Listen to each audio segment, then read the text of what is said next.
Hello everyone, আসসালামু আলাইকুম। Welcome to my blog. আজকের ব্লগে আমি আপনাদেরকে চকলেট কেক তৈরি করে দেখাবো। আসলে আমি তো প্রফেশনাল বেকার না, আমি বাসায় নিজেরা খাওয়ার জন্য কেক বানাই। আমি কেক বানানোর সাথে সাথে বাসার সবাই সেটাকে কেটে কুটে খেয়ে ফেলে। এই জন্য কেকের ডেকোরেশন নিয়ে খুব বেশি মাথা ব্যথা থাকে না।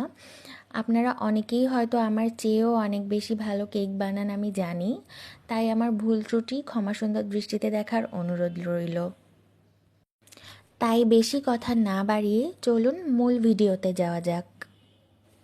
প্রথমেই আমি শুকনো উপকরণগুলো তৈরি করে নিচ্ছি। 2 ডিমের কেক বানানোর জন্য আমি এখানে হাফ কাপ ময়দা নিয়ে নিয়েছি, এরপরে 1 টেবিল চামচ গুঁড়া দুধ নিয়ে নিয়েছি, আর নিয়ে নিয়েছি 2 টেবিল চামচ কোকো পাউডার। কোকো পাউডারটা অবশ্যই ছেঁকে নিতে হবে। এরপরে আমি 1 চিমটি লবণ এবং 1 চা চামচ বেকিং পাউডার দিয়ে দিয়েছি। 1 চা চামচের চেয়ে সামান্য কম দিয়েছি, হাফ চা চামচের চেয়ে বেশি, 1 চা চামচের চেয়ে কম। এবারে আমি আলতো হাতে শুকনো উপকরণগুলোকে মিশিয়ে একটা সাইডে রেখে দিব। এবারে আমি রুমের স্বাভাবিক তাপমাত্রায় রাখা 2টি ডিমের সাদা অংশ এবং কুসুম আলাদা করে নিয়েছি। সাদা অংশের সাথে দিয়ে দিয়েছি হাফ কাপ চিনি। এবারে একটি ইলেকট্রিক বিটারের সাহায্যে খুব ভালোভাবে বিট করে নিচ্ছি। প্রথমে 2-3 মিনিট লো স্পিডে এবং পরে 2-3 মিনিট হাই স্পিডে, এভাবে 6-7 মিনিটের মতো বিট করে নিয়েছি। এরপরে দিয়ে দিব ডিমের কুসুম 2টি, আর দিয়ে দিব 2 টেবিল চামচ রান্নার রেগুলার সয়াবিন তেল, আর দিয়ে দিব 1 চা চামচ ভ্যানিলা এসেন্স। উপকরণগুলো দিয়ে দেওয়া হয়ে গেলে আরও একবার বিট করে নিতে হবে। এখানে খুব বেশি বিট করা যাবে না, 1 মিনিটের মতো বিট করে নিয়েছি। খুব বেশি বিট করতে গেলে কিন্তু ডিমের ফোমটা বসে যাবে। জাস্ট উপকরণগুলো একসাথে মিশে গেলেই হবে। এবারে যে শুকনো উপকরণগুলোকে মিশিয়ে নিয়েছিলাম সেই মিশ্রণটা অল্প অল্প করে ডিমের ফোমের সাথে আলতো হাতে ঘুরিয়ে ঘুরিয়ে মিশিয়ে নিতে হবে। এই কাজটা শুরু করার আগে কিন্তু আমি কেকের মোল্ডটা রেডি করে নিয়েছি।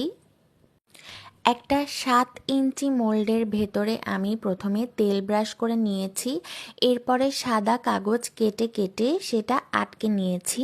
আপনারা চাইলে বেকিং পেপারও ব্যবহার করতে পারেন, তবে যদি কাগজ ব্যবহার করেন তাহলে কিন্তু পরিষ্কার সাদা কাগজ ব্যবহার করতে হবে।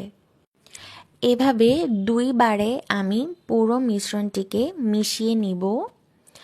আর এই ফাঁকে আমি কিন্তু যেই হাঁড়িতে কেকটা বেক করব সেই হাঁড়িটা চুলায় বসিয়ে হাঁড়ির ঢাকনার ছিদ্রটা টিস্যু দিয়ে বন্ধ করে হাই হিটে রেখে 5 মিনিট প্রিহিট করে নিয়েছি। এরপরে আমি কেকের ব্যাটারটা কেকের মোল্ডে ঢেলে নিচ্ছি। খুব ভালোভাবে কয়েকবার ট্যাপ করে নিয়ে এরপরে বসিয়ে দিব চুলার আঁচ লো হিটে রেখে। আধা ঘন্টার মধ্যেই কেকটা হয়ে গিয়েছে।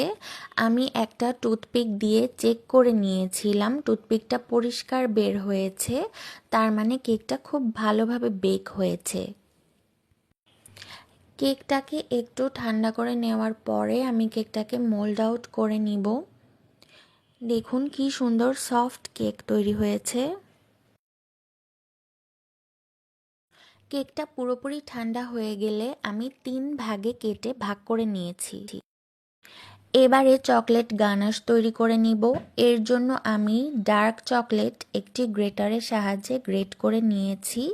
এবারে এই গ্রেট করা চকলেটটার মধ্যে 2 থেকে 3 টেবিল চামচ ফুটন্ত গরম পানি দিয়ে দিয়েছি।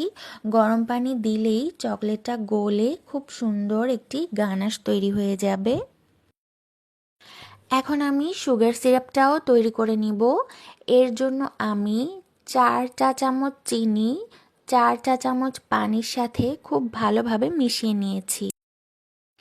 এবারে আমি ক্রিমটা রেডি করে নিব। এখানে আমি ট্রপিক্যাল ক্রিম ব্যবহার করছি। ক্রিমটা ডিপ ফ্রিজেই সংরক্ষণ করতে হয়। আমি কেক তৈরি করার 1 ঘন্টা আগে ডিপ ফ্রিজ থেকে বের করে রেখে দিয়েছিলাম, তারপরে আবার নর্মালে রেখে ঠান্ডা করে নিয়েছিলাম। এখানে আমি 1 কাপ ক্রিম নিয়ে নিয়েছি। এরপরে বিটারের সাহায্যে হাই স্পিডে 7 থেকে 8 মিনিট আমি বিট করে নিয়েছি। এই যে ক্রিমটা স্টিফ হয়ে গিয়েছে।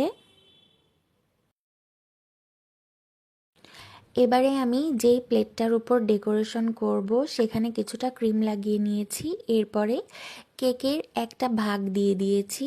তারপরে খুব ভালো করে সুগার সিরাপ দিয়ে নিচ্ছি যেন কোথাও কোনো শুকনো অংশ না থাকে। এরপরে বেশ ভালো পরিমাণের একটা অংশর ক্রিম দিয়ে নিচ্ছি। তারপরে দিয়ে দিচ্ছি চকলেট গানাশ। এভাবে করে আমি কেকের বাকি লেয়ারগুলো দিয়ে নিব আর পুরো কেকটাকে ক্রিম দিয়ে খুব ভালোভাবে ঢেকে দিব। তারপর নর্মাল ফ্রিজে রেখে দিব আধা ঘন্টার জন্য। এভাবে সেট হয়ে যাওয়ার পরে আরও 1 লেয়ার ক্রিম দিয়ে ভালোভাবে ফিনিশিং দিয়ে নিব। কেকের জন্য আমি কিছু ফুল তৈরি করে নিব।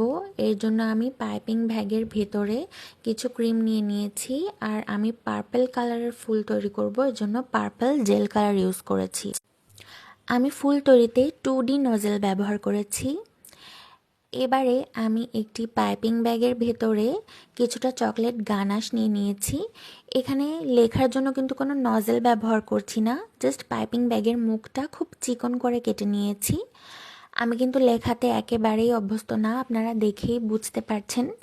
যাই হোক, আমি যেভাবে পারছি সেভাবেই কেকের উপরে ঈদ মুবারক লিখে নিয়েছি।